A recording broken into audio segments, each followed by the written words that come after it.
Halo guys, kita hari ini saya ingin memberikan materi mengenai Bupena jilid 2C. Ini untuk kelas 2 ya, penerbitnya adalah Erlangga.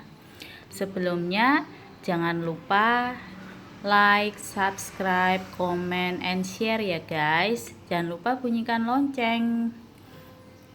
Nah, karena Januari ini adalah tahun ajaran baru untuk semester 2, jadi saya ingin membahas mengenai buku kelas 2, buku Bupena penerbit Erlangga untuk kelas 2. Nah, ini jilid 2C karena untuk semester 2. Kemudian untuk temanya adalah tema 5, yaitu pengalamanku. Ini mungkin ada part-partnya nanti ya adik-adik ya, karena kan kalau satu tema ini nggak cukup, saya susah untuk uploadnya, jadi nanti ada part 1, part 2 dan seterusnya. Nah, sekarang untuk materi pertama yaitu menjelaskan ungkapan permintaan maaf. Permintaan maaf biasanya diucapkan saat melakukan kesalahan. Jika kalian berbuat salah, maka segeralah meminta maaf. Kemudian, kalau kita meminta maaf harusnya mengucapkan dengan nada santun dan menggunakan nada yang lembut. Ini adalah contoh soal. Dedi, apakah kamu melihat pulpen di atas meja ini? Kemudian Dedi menjawab, maafkan aku Bu, aku tidak sengaja membuangnya ke tempat sampah. Aku kira isi tinta pulpen itu sudah habis. Iya, tidak apa-apa nak, lain waktu kamu harus memeriksa terlebih dahulu sebelum membuangnya ke sampah.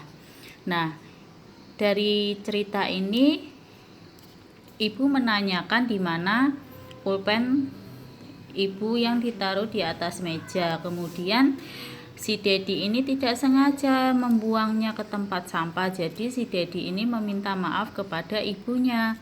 Karena si Dedi meminta maaf dengan nada sopan santun, maka si ibunya ini memaafkan. Ini adalah soal berikutnya. Nah, ini ada pertanyaannya. Ini, maafkan aku Benny, aku tidak sengaja mematahkan pensilmu. Tidak apa-apa Dedi, lain waktu kamu harus berhati-hati ya. Terima kasih Benny, nanti pensilmu akan kuganti dengan yang baru. Dari contoh percakapan di atas ini bahwa si Dedi ini tidak sengaja mematahkan pensilnya si Benny. Kemudian si Dedi meminta maaf kepada Benny. Nah, karena si Dedi ini meminta maaf dengan tulus, maka si Benny memaafkan si Dedi. Nah, ini ada soal-soalnya. Kepada siapa Dedi meminta maaf? Jawabannya adalah kepada Benny. Mengapa Dedi meminta maaf? Karena sudah mematahkan pensil si Benny. Bagaimana tanggapan Benny atas permintaan maaf Dedi? Yaitu memaafkan. Apa yang mereka lakukan bersama selanjutnya? Tetap berteman. Bagaimana menurutmu sikap Benny dan Dedi? Mereka adalah teman yang baik, menghargai satu sama lain.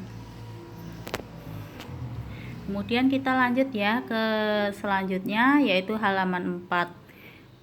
Nah, ini adalah alat ukur panjang baku. Adik-adik sudah pernah ingat sebelumnya kan ada alat ukur panjang baku dan tidak baku. Nah, ini sekarang adalah yang dibahas alat ukur panjang baku. Contohnya di sini adalah penggaris. Apa yang diukur di penggaris ini? Yaitu panjang dari sikat gigi ini. Nah, sebelumnya kan tadi saya tanya ya adik-adik, sebelumnya kita pernah membahas mengenai satuan tidak baku. Nah, satuan tidak baku ini contohnya apa? Alat ukur panjang tidak baku contohnya jengkal, langkah, depa. Nah, satuan tidak baku ini hasil pengukurannya panjang benda dapat berbeda-beda. Mengapa? Karena kan setiap orang mempunyai jengkal, langkah, dan depa berbeda-beda ya. Ada yang tangannya panjang, ada yang pendek. Kemudian langkah kakinya ada yang panjang, ada yang pendek, jadi hasil pengukurannya berbeda-beda. Tapi kalau alat ukur panjang baku ini, meskipun orangnya berbeda, tetap hasil pengukurannya sama.